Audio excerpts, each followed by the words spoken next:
Well, congratulations and welcome to week 8. This is the final week of the course. This week there's not a lot. We'll go into module 8 introduction, describe the cash flow activities reported on the statement of cash flows, identify the three sections of the cash flow statement, which, well, we'll talk about it when we look at the book. And there is one more chapter in the book because we skipped it. Describe how a cash flow statement is prepared using other financial statements. Reflect on the personal and professional relevance of financial accounting principles.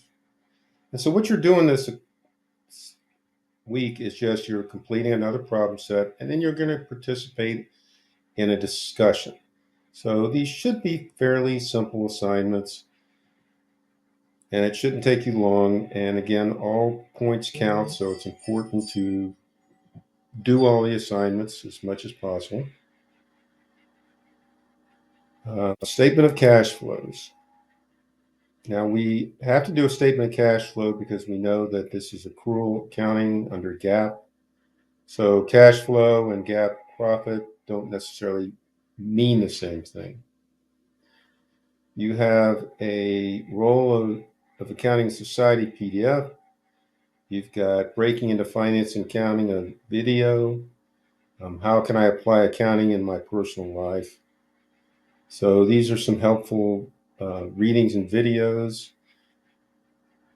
For your personal life, if you know the ins and outs of, or have a good overview of how a company earns money and reports their financials, it allows you to be a little better investor. So let's go back to Module 8. Again, we have Chapter 13.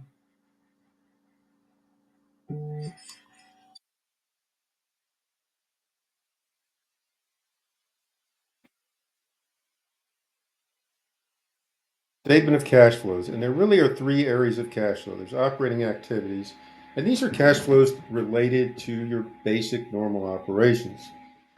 If I run a restaurant, then my basic operations are running a restaurant. So any revenue I receive as I serve meals, any expenses that I incur to serve those meals, the building, utilities, staff costs, supplies, etc., that's operating activities. Investing activities means you're either buying or selling assets that are used in the business that have a life over years. So these are longer term.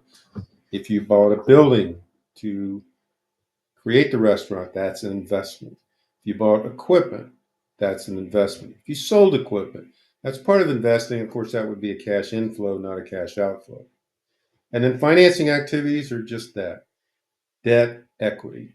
So when you pay debt back, when you borrow debt, when you issue stock, when you buy shares back, those are all financing activities. And so the cash flow statement a lot of times is more valuable than the income statement because you can't go to the store and spend accounting profits. You can spend cash.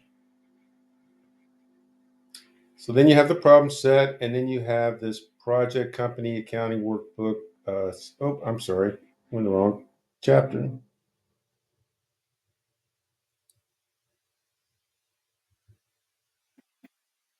Module 8 introduction. Okay, somehow I'm not sure how I got here. Um, so that's the reading. We did talk about that. Problem set, and then you've got this professional relevance of financial accounting. Granted, it's only worth 20 points. It is a discussion, but that 20 points could get you over the hump. And so if you're right on there where you're one more grade and 20 points would help, then I encourage you. Plus, it shouldn't really take you very much time. But you basically address the following in your post. Describe your current or aspiring professional identity, including your career and the field in which you want work or hope to work.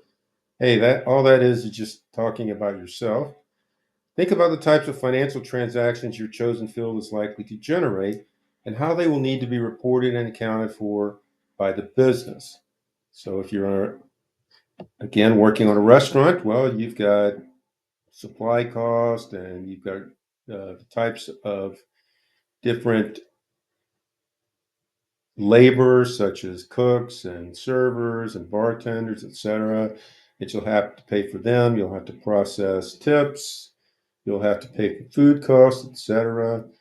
So think about your particular business and describe at least three examples of such transactions and how they affect the financial statements in the business in general, and then reflect on and comment about the importance of financial accounting in your field. If you're running a business, you have to know whether you're making money. You have to know where you're making money. You have to know, what are your more profitable lines of business. You have to know your cash flow, because again, this is accounting profits. It does mean something for the long term, but cash is king, as they say. So this just kind of wraps it up. It shouldn't take you long. I mean, really, you shouldn't really have to do any research. It's just something that you can put together fairly quickly, and earn those last 20 points. So we're at the end of 8 weeks, or we'll be at the end of this week. And I hope you've learned something from this class, because accounting can be something that is very beneficial to anyone, no matter what business you're in. And even if you're not in any business that requires accounting, which I don't know of any that don't require some form of accounting, then at least hopefully you have a better understanding of public companies, and you can invest in your future by investing in the stock market. I wish you luck in your academic and your professional careers.